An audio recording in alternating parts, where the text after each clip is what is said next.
અમદાવાદના રિવરફ્રન્ટ ખાતે vibrant ceramic expo and summit 2016નો પ્રારંભ કરવામાં આવ્યો, જેનું ઉદ્ઘાટન સીએમ વિજય રૂપાણીના હસ્તે કરવામાં આવ્યું।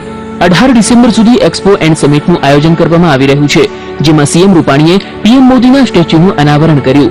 આ કાર્યક્રમમાં 22 દેશ અને ભારતના ડેલિગેટ્સ કાર્યક્રમમાં હાજર રહ્યા છે।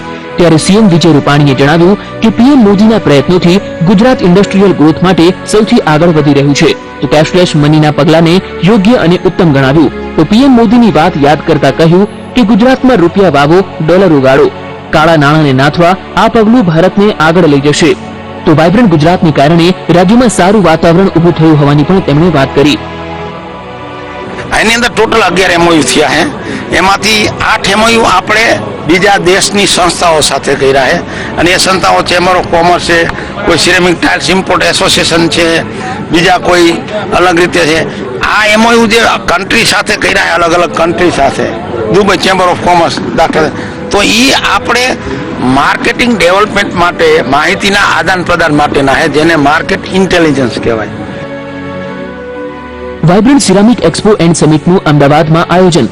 આ યોજના વિશે એક્ટગોન કોમ્યુનિકેશનના સીઈઓ શ્રી સંદીપ પટેલે જણાવ્યું કે આ એક એવો પ્લેટફોર્મ રહેશે જે ભારત અને બીજા દેશોના બિલ્ડર્સને સિરામિક અને સમિટના બિઝનેસ અને નેટવર્કિંગની તકો ઉદ્ભવશે। વાઇબ્રન્ટમાં 54,654 સિરામિક વેર પ્રદર્શનમાં દિવાલ ટાઇલ્સ, ફ્લોર ટાઇલ્સ, ચીકણી માટી અને બાથરૂમની ફિટિંગ્સ જેવી 200 થી વધુ પ્રોડક્ટ જોવા મળશે।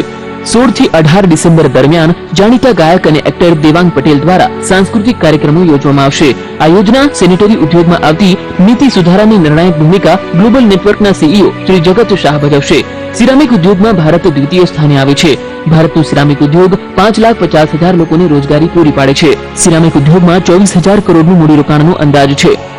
In the lines of events like Vibrant Gujarat, Vibrant Ceramic Expo and Summit 2016 was planned to focus especially on the constantly growing and the very passing industry in the form of ceramic industry.